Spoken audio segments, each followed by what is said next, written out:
Hey, what's up, everybody? I am here in person with Markus. How you doing, man? Yeah, fine, thanks. So I am so thrilled to meet you in person. I've been talking to you for a long time through email, and I think both of our interviews were audio only as well. So this is the first time I'm even seeing you. Yeah, I don't have a webcam.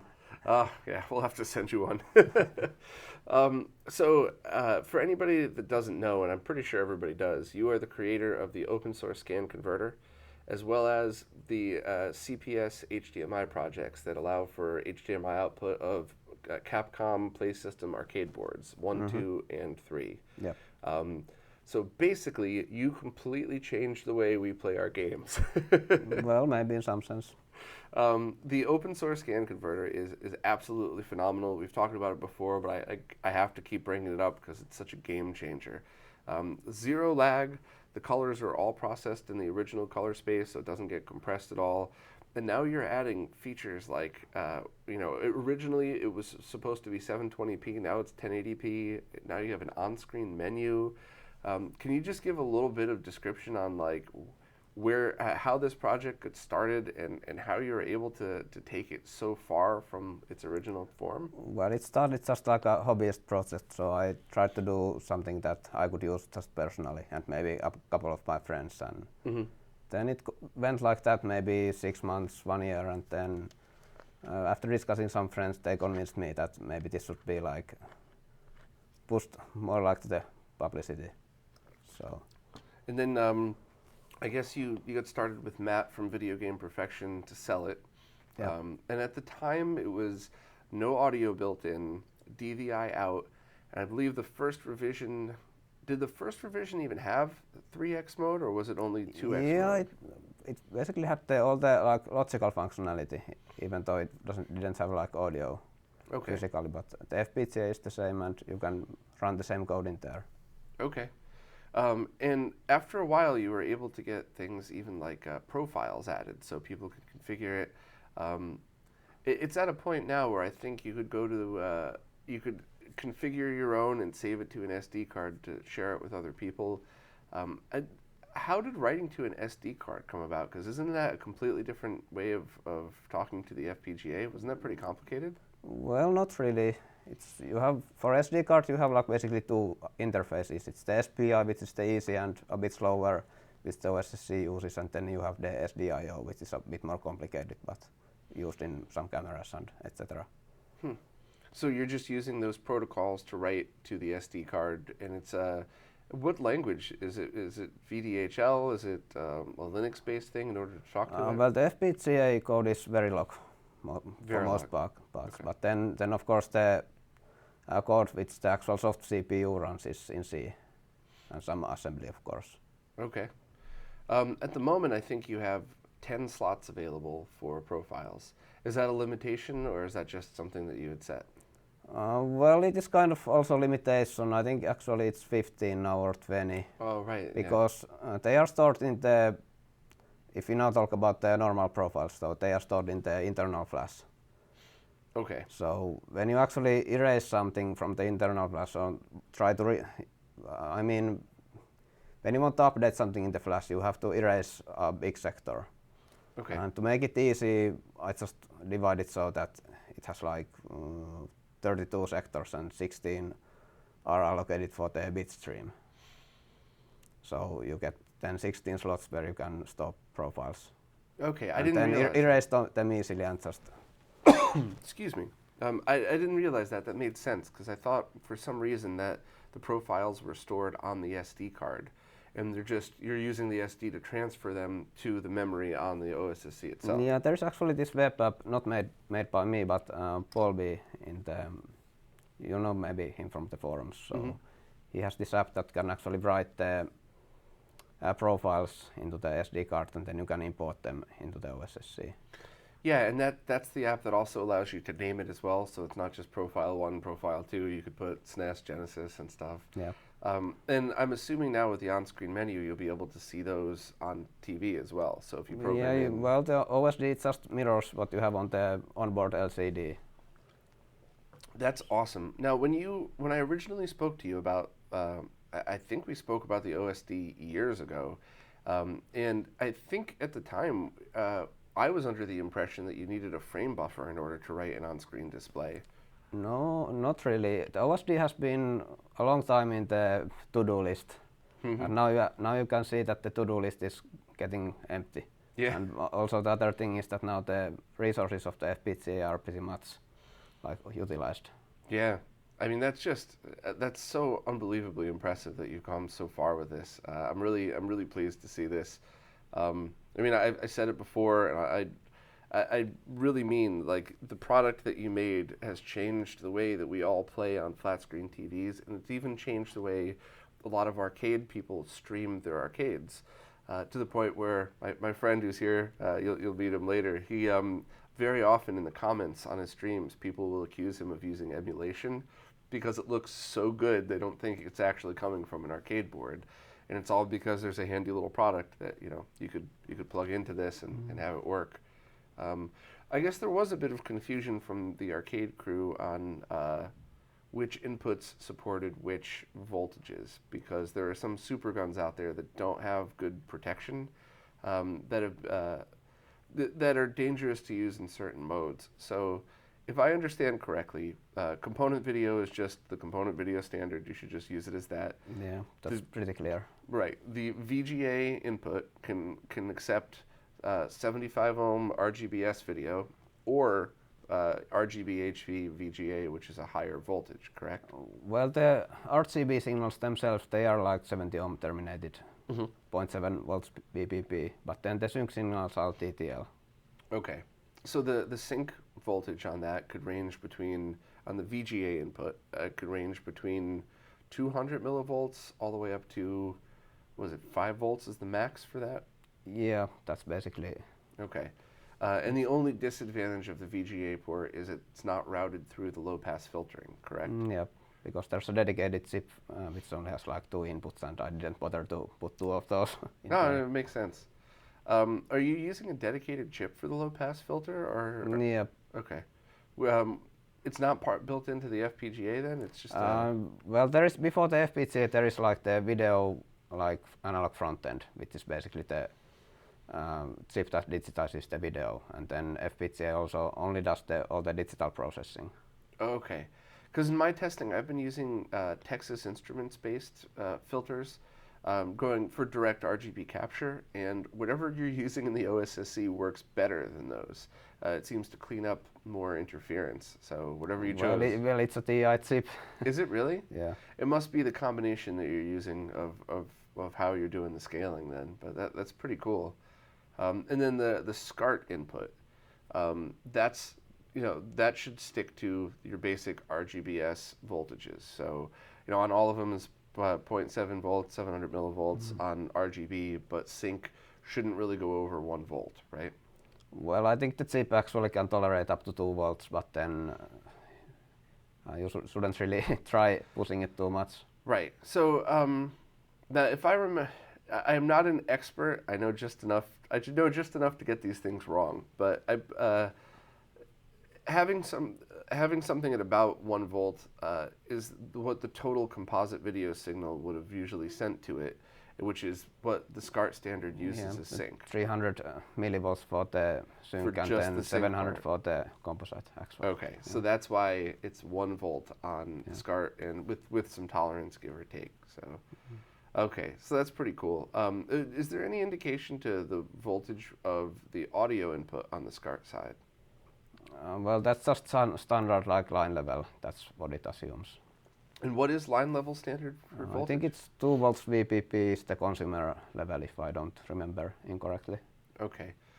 Because the problem that the arcade people were having is, it's respectfully, it's just education, in that for years, arcade people would only sell equipment to other arcade enthusiasts who already understood all of this.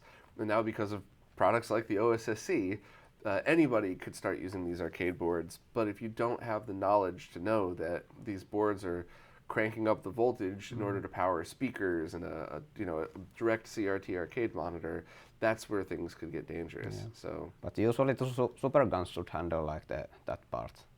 So you Yeah. have the assumption that with the super gun you can connect it to a CRT or just any other device. yeah, so that is essentially the problem, is that a lot of super guns that exist, there's no documentation that warns people, like, be careful with the voltage. The HAS, so far, is the safest one that I've used, but I always remind people, too, that if you buy a used one, you don't know what somebody else changed on it. So, like, make sure, unless you buy a brand new HAS directly from Michael, that you need to always be very careful. And that's why I always recommend arcade enthusiasts buy even a cheap oscilloscope, so that you could just, even if you don't know what you're looking at, you could just test the voltages and understand it'll be safe. But you just have to remember the 75 ohm termination when you do the testing. Right. Because otherwise it's not like what you get in the end. Yeah, that's Steve from HD Retrovision taught me all of that. And if you go with just a direct probe, you get a much higher reading. So I use the T connectors and put a 75 ohm terminator on the back. Yeah. So that's pretty cool. So any future updates planned for the OSSC? Because you've done pretty much everything that you wanted to do with that, right? Well, there is some work in the background, and I hope that when there is something that I can show, I will then keep you up to date. Okay. Well, we're all looking forward to it. The CPSHDMI. Holy crap, what an exciting product. That is something that I didn't expect was possible, a true digital to digital output of the Capcom Play System arcades.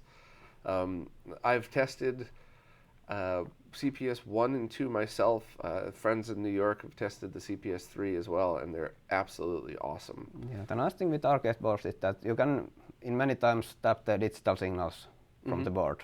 So it's like just a conversion. So have you looked at other arcade boards for potential future products, and is this possible for them as well? Well, I think you could use with minor modifications the same CPS2 board in other arcade boards. But then, of course, when you look at those like systems where you have the main board and then the game board separately, so then you only have like CPS, Taito, F2, F3 maybe. Right. But only a limited amount of like those dedicated where you can exchange the game board into the. Right. Otherwise, you would essentially be spending all of this time for one game. Yeah, exactly. So, have you ever taken a look at the Mortal Kombat boards? Is that something where this one thing could be used on 1, 2, and 3, or are those in NBA Jam, which are all similar, or would that all be I haven't looked different? into those. I just remember people telling that they have the 55 hertz frequency. Yeah. Which is can cause problems in certain setups. Oh, really? So. Those are always my favorite arcade games. That's why I always ask about those. But it makes sense to stick with the multis. So that would be pretty cool as well. So where it's at now, I believe its current firmware is 1080p or 1600p, correct? For the 1080p CPS? is the current one. Okay. Are there plans to add different resolutions to that? Yeah, now that the OSD was done for the OSSC, so that can be easily ported to the CPS project as well. So now you can easily have an interface where you can change things. And in the hardware itself, there has been the support for multiple resolutions all the time. It's just that with 2 buttons and no like on-screen feedback, it's like you don't want to do those button combinations to change things. So that's why it's been a bit postponed. No, that totally makes sense, and that's going to be another great feature too, because some of the different streamers use different resolutions for that. Some people even want the original so that they can manipulate the image the way that they want it, and it's just very exciting that we have this choice, because even for home users now, rather than messing with a super gun, you could just put out or use that basic I/O interface and power it with a power brick, and that's it. Now you just plug it right into your HD monitor and you're able to enjoy it. Yeah. How did you deal with the aspect correction? Because I'll try to explain this simply. For people that haven't watched any of the other videos, resolution didn't matter on CRTs. No matter how wide a resolution, it was always drawn in a square, and you just end up with more detail. So in CRT-based games, more resolution meant more detail, not a wider aspect. And you got the aspect ratio perfect Well, it's almost perfect, but it's more to do with luck and the modes it currently uses. So, because it's now integer scaled. Right. So if you want to do something like only 2x vertical, then you would really have the correct aspect ratio with that. Okay. So you would need to do some filtering and interpolation. So it's integer scale vertical and horizontally? Yeah. Okay. But the aspect seems correct on my TV. Yeah, because with the 5x, basically it's doing vertical. You have a matching horizontal, I think it was 4x, which gives you the pretty much the correct aspect ratio. So it was just you just got lucky that it was 4x and 5x ended up being right. Pretty much. That's awesome. That's pretty cool. Those products are available from Video Game Perfection as well for now. Yeah, and you can always buy one of those yourself if you want. It's a bit simpler to build than OSSC. Right. So that's a completely open source project as well, right? Yeah. That's pretty awesome. You know, I think a lot of people, I think a lot of people seem to think that if they open source a product, they can't sell it, or they won't sell as many. But that's definitely not. At least in a small community like retro gaming, that's not what I've seen. Yeah, it depends, but at least for those products, I haven't have any regrets putting them as open source. Cool. Have you seen any of the OSSC clones that are out there now? Have you taken a look at Yeah, those? a couple of those. I've seen ones from AliExpress, and I've seen one from a company in Europe, I think, that's just out there cloning a bunch of stuff now. Do you have any thoughts or any comments on the quality or anything like that? Well, at least the ones sold in AliExpress, I took a look and, well, it wasn't very convincing. Basically, everything was there, but the components weren't like the originals. They were probably a bit lower quality, and then the PCB itself was quite dirty. Oh, yeah. Well, basically, it worked still, but you can save $20 from buying there, so I don't know whether it's worth that risk. You know, it's my strong opinion that no, it's not worth the risk if you're going to spend money on a good product. That's the buyer's decision, so True. I try to be neutral on this. So is the open source? The last time we talked about this, the open source scan converter meant open source software, so you could program it as much as you want, and you were willing to share the design with anybody in the community, but it wasn't just posted on GitHub somewhere. With the clones out there now, are you just fully open sourcing it, or are you just leaving the files the way they are? You mean, I think the servers have been there almost since day one. The very first revisions, I didn't put the Gerbers available. Mm-hmm. But quite soon after that, they were put available when we had our own setting process in place. Okay. So we were already thinking on day one that somebody from China does this and copies it and tries to sell. Yeah, I mean, we were not super worried, but we still knew that it could happen. But it took quite many years actually to happen. I was surprised. Yeah, I mean, I wasn't really surprised in that because if you have a good product that's available for a decent price, they don't usually get cloned. The products that you generally see cloned, and there's always exceptions, of course, but it's the ones that everybody wants, but that you can't get, or they're super expensive. Yeah, so either the availability or price is not very good, so that's when some people see their chance. Yeah, but no, the OSSC has always been fairly priced. It's even come down in price as the years have gone by, so that's pretty cool. I think, one thing that I always mention whenever I talk to you is a few years ago, we were all having a discussion on the Shmups forum about how much of the project's open source, and I think so many people interpreted that as an argument, and we were just talking, and there were other people on the forum jumping in, thinking there was a problem. But no, I've always respected the way that you and Matt have rolled out the whole project and everything like that, and I think it's very cool that not only do you have these products, but you're willing to share. I mean, I've seen you help plenty of people with their own projects as well on this stuff. So, thank you. It's very cool that you approach these things that way. Do you have any other products coming up or anything that you'd be willing to talk about? I know you don't want to talk about things that are in development, but anything you've been thinking about? Oh, well, there have been a couple of things, but not really something I can share at this moment. So, well, there was at least one CVBS to RGB thing that I just made for fun. And it basically used an analog transcoder which was taking it from a CRT. and it's not ready yet, but it's just some project that I do someday. It will be not like going to be for sale because you don't get those ICs anywhere. Right. But Yeah. it's just for fun. So you said that that was composite to RGB. Yeah, and S-Video. Is that the Koryu project that Matt had posted about, or is that a different thing? Well, it's a bit similar in the idea, but that's like using analog to digital and then back to analog. Okay. So that uses like digitization.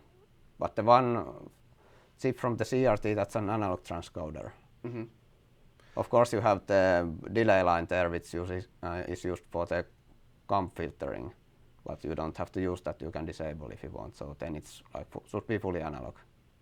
So it stays in the analog domain, and when you say the delay line for the filtering, you're only delaying it a few lines, not a few frames. Right? Well, that's basically not delaying the data. It's like used for the comp filtering. So and it's a digital delay line, so that's why I say it's like digital if you use that. Okay. But that's basically summing up the previous line or parts of that. Yeah, For the comp filtering you use usually for CVBS.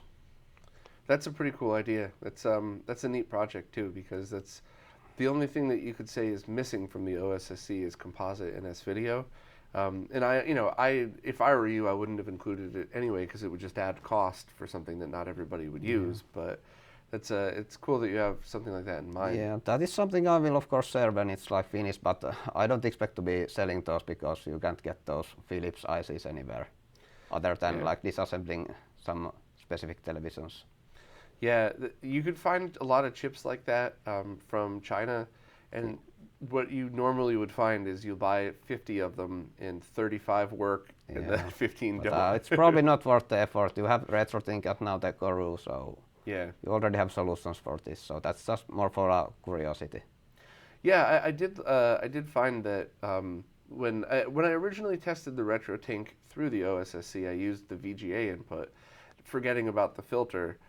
So now that I went back using HDMI out, direct one-to-one pass-through mode to the component video input of the OSSC is the better move because you get the filtering and everything.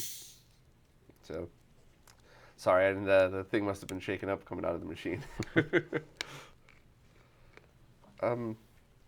So, have you looked into 4K scaling as well? And the last time I think we spoke about this, the chips were so expensive that it would be not a feasible product at that time.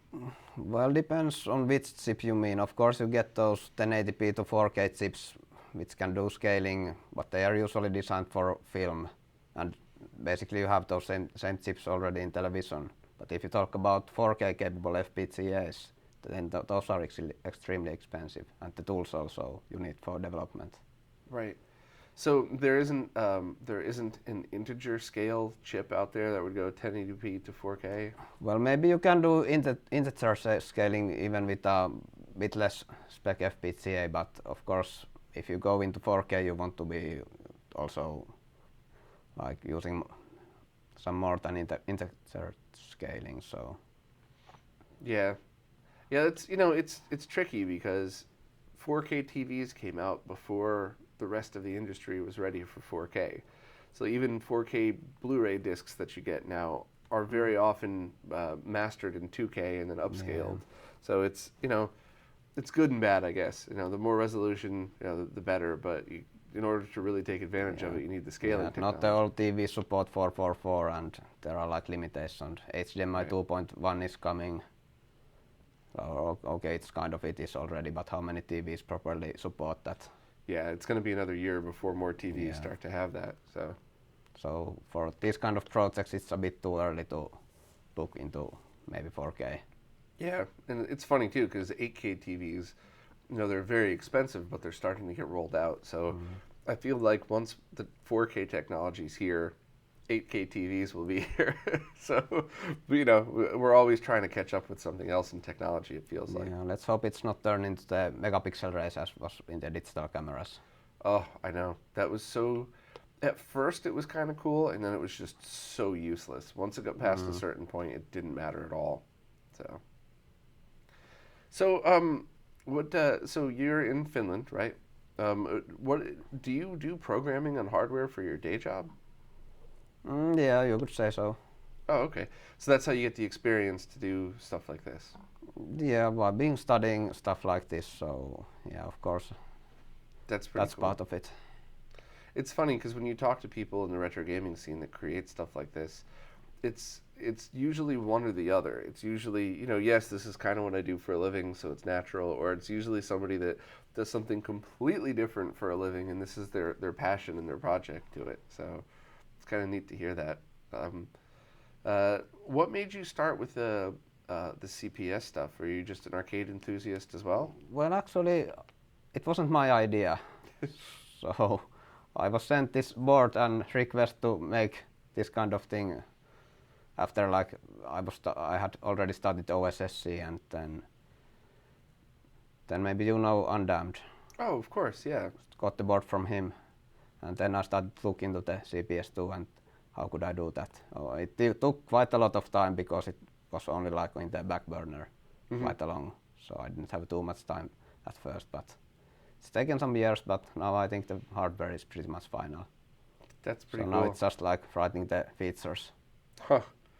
That's really funny. So you kind of built the OSSC for yourself and for your friends, and then somebody just said, "Hey, can you do this too?" That's really cool. Yeah. So I don't know. Is there any thoughts or anything about the retro gaming scene? Any things that are making you excited, or things that you're looking forward to? Well, in general, it has been interesting to follow things in the last 10 years. Yeah. Yeah. Yeah. Everything has changed so much. Yeah, because 10, 50 years ago, it looked like not too many people are actually playing these old games anymore. But then things started to change, which was kind of surprising. Yeah. I mean, that's kind of how life goes, though. It's first something's new and exciting, and then it's kind of, oh yeah, I've seen that, and then people start to forget about it, and then people realize which part of that was good and which part wasn't. So then it's like classic cars, right? Some cars are terrible, and when they die, you never see them again, and others get restored and celebrated and stuff and upgraded like we do with the consoles. So it's kind of funny to see that in different industries, but it follows the same pattern of, sometimes people just recognize something cool for what it is. What's your favorite console? Well, that's a good question. It depends. Maybe for one-player games, it's Super Nintendo, and then for multiplayer games, probably N64 or Dreamcast. That's a cool answer. It's probably the same for me for Super Nintendo. For multiplayer stuff, it was arcade stuff for me because I didn't grow up. I grew up going to arcades whenever we could, but I didn't live in walking distance of the bigger arcades.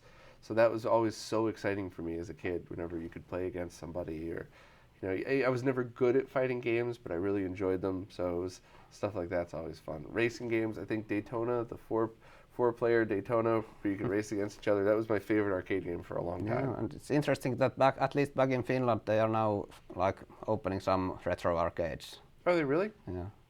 Do they have any conferences or anything over there like that in Finland yet? Not really. No, maybe we'll start one. Oh, that's pretty cool. Well, of course, there's like demo scene and those kind of gatherings, and of course some people also like play games. Yeah. So I would say those are the things you see in Finland much more. Yeah, that's right. A lot of the demo scene stuff does come from there. There's so many cool. I didn't really know that existed until after I started the website, and I was so impressed by the limitations that were pushed on using those. Yeah, I would never expect that a Sega Genesis would be able to do something like that, like the Titan demo and all that stuff. It was really impressive.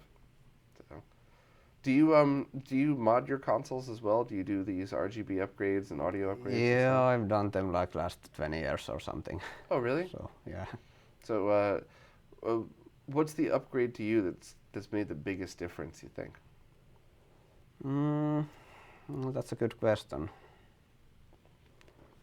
I mean, I guess it would be an easy answer would be any console that didn't have RGB that has RGB now. Well, I think for the N64, at least for me, the RGB and then also the like region free, and that was like kind of hard mode 15 years ago, because basically You combine two N64s, or basically took a chip from one N64, which is from different regions than the main one, and then like combine those into one.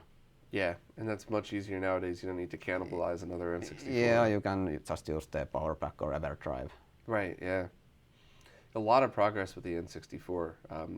Tim with the original board that was able to pull RGB from every console, and now Bordy is built upon that with his own that can do, I think, 480p as well as the deblur stuff. It's, do you prefer to play N64 with the blur on or the blur off?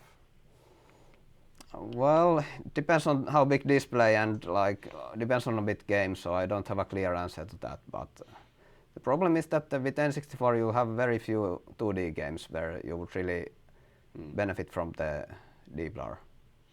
True. But of course it's understandable considering the time when it was released. So. Yeah. For me, I don't play the N64 that often, but when I play on an RGB monitor, I like the sharp look.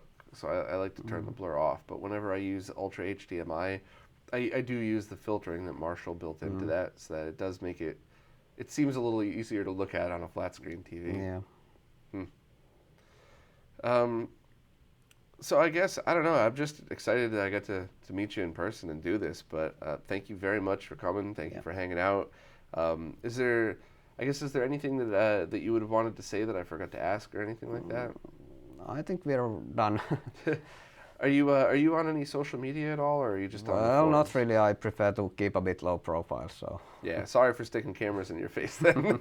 Well, thank you very much for doing this. It was absolutely awesome hanging out, and of course, as always, I will keep everybody in the loop of all the projects that you've been working on, and I will, as soon as the OSD is released, have a video showcasing your CPSHDMI kits, because that is so amazingly impressive. So thank you again very much. Thanks.